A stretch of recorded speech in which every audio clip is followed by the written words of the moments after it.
भारतीय राष्ट्रीय कांग्रेस ये सिर्फ एक पॉलिटिकल पार्टी का नाम नहीं है। असल में ये खुद आधुनिक भारत के इतिहास की कहानी है। एक ऐसी कहानी जो हमारे देश के बनने और बदलने के साथ साथ चली है। तो चलिए आज इसी दिलचस्प सफर को समझने की कोशिश करते हैं। और इस कहानी की शुरुआत होती है एक बहुत ही पावरफुल नारे से। स्वराज मेरा जन्मसिद्ध अधिकार है और मैं इसे लेकर रहूंगा। बाल गंगाधर तिलक के ये शब्द सिर्फ एक नारा नहीं थे, ये वो चिंगारी थी जिसने कांग्रेस आंदोलन की आग जलाई। मतलब अपना राज, अपना शासन।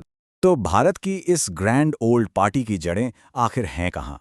देखिए, इसकी शुरुआत एक बहुत ही सीधे साधे आइडिया से हुई थी। एक ऐसा मंच बनाना जहां ब्रिटिश राज में बातचीत हो सके। लेकिन यह आइडिया देखते ही देखते एक बहुत बड़ी, एक बहुत मजबूत संस्था में बदल गया। तारीख थी 28 दिसंबर 1885। जगह थी बॉम्बे। यहां 72 भारतीय डेलीगेट्स एक साथ आए। पर कहानी में एक दिलचस्प मोड़ भी है। जानते हैं क्या?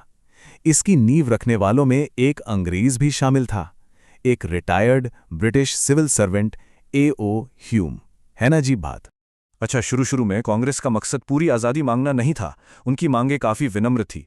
वो चाहते थे कि सरकार में भारतीयों की ज़्यादा भागीदारी हो, लोगों के नागरिक अधिकार सुरक्षित रहें और कुछ ज़रूरी प्रशासनिक और आर्थिक सुधार किए जाएं। बस एक डायलॉग का प्लेटफॉर्म। लेकिन बहुत जल्द ही ये पार्टी अपनी इन छोटी छोटी मांगों से बहुत आगे निकल गई और देखते ही देखते भारत के स्वतंत्रता संग्राम का, हमारी आज़ादी की लड़ाई का मेन इंजन बन गई। एक बातचीत के मंच से ये एक आंदोलन में तब्दील हो गई। ये सफ़र ना धीरे धीरे रफ्तार पकड़ता गया। 1885 में पार्टी बनी, फिर 1915 में गांधी जी भारत लौटे और इस आंदोलन को एक नई दिशा ही मिल गई। 1929 तक आते आते अब बात सुधारों की नहीं, बल्कि पूर्ण स्वराज यानी पूरी आज़ादी की होने लगी। और 1942 के भारत छोड़ो आंदोलन के साथ तो ये संघर्ष अपने चरम पर पहुंच गया। इस पूरे बदलाव के सेंटर में कौन थे? महात्मा गांधी। उन्हीं के नेतृत्व में कांग्रेस कुछ पढ़े लिखे लोगों के एलीट क्लब से निकलकर लाखों करोड़ों आम भारतीयों का एक जन आंदोलन बन गई। गांधी जी ने इसका दरवाजे हर किसी के लिए खोल दिए।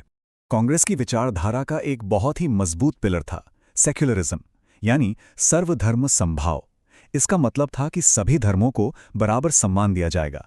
और यही सिद्धांत आगे चलकर आज़ाद भारत के संविधान की नींव का भी एक अहम हिस्सा बना। तो आज़ादी मिल गई और इसके साथ ही एक नया दौर शुरू हुआ। ये वो समय था जब कांग्रेस पार्टी ने इंडियन पॉलिटिक्स पर, आप कह सकते हैं, पूरी तरह से अपना दबदबा कायम कर लिया और एक नए भारत को बनाने का काम शुरू हुआ। कांग्रेस का दबदबा कितना था, इसका अंदाजा इस एक नंबर से लगाइए, 54। जी हां, 54 सालों से भी ज्यादा देश की केंद्र सरकार कांग्रेस ने चलाई है। यह आंकड़ा अपने आप में बहुत कुछ कहता है। इस दौर की कमान सबसे पहले संभाली भारत के पहले प्रधानमंत्री जवाहरलाल नेहरू ने। उन्हें आधुनिक भारत का आर्किटेक्ट भी कहा जाता है।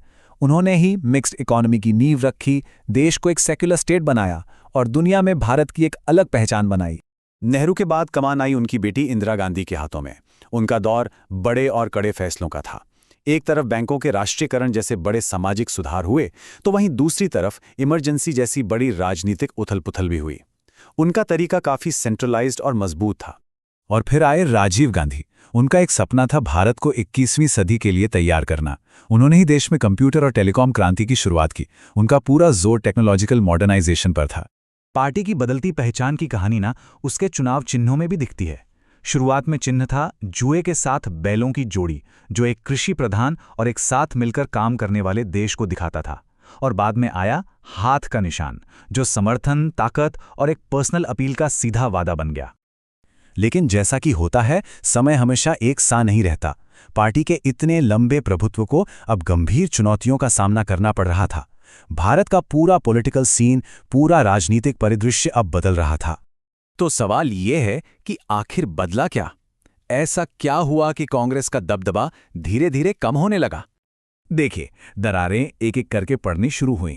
एक तरफ बोफोर्स जैसे भ्रष्टाचार के बड़े आरोप लगे, दूसरी तरफ राज्यों में क्षेत्रीय पार्टियां ताकतवर होने लगीं और विपक्ष ने कांग्रेस हटाओ जैसे नारों के साथ एक बहुत मजबूत चुनौती पेश कर दी। राम मनोहर लोहिया का ये नारा, कांग्रेस हटाओ देश बचाओ, उस वक्त की कांग्रेस विरोधी भावना का, आप कह सकते हैं, प्रतीक बन गया और इसने भारतीय राजनीति के एक नए दौर की शुरुआत कर दी। और ये सारी बातें हमें आज के दौर में ले आती हैं, जहां ये पार्टी एक चौराहे पर खड़ी है और अपनी प्रासंगिकता, अपनी रेलेवेंस के लिए एक नई लड़ाई लड़ रही है। अब जरा इन आंकड़ों पर नजर डालिए। ये अपने आप में पूरी कहानी कह देते हैं। 1952 में लोकसभा में 364 सीटों का शिखर, फिर 1977 में 154 सीटों पर पहली बड़ी गिरावट, और 2024 तक 102 सीटों पर सिमट जाना। ये ग्राफ पार्टी के सफर की पूरी कहानी दिखा रहा है। एक राष्ट्र को बनाने में अहम भूमिका निभाने से लेकर आज अपनी मौजूदगी की लड़ाई लड़ने तक कांग्रेस का सफर वाकई में असाधारण रहा है। अब बड़ा सवाल यही है, इस कहानी का अगला चैप्टर, अगला अध्याय क्या होगा?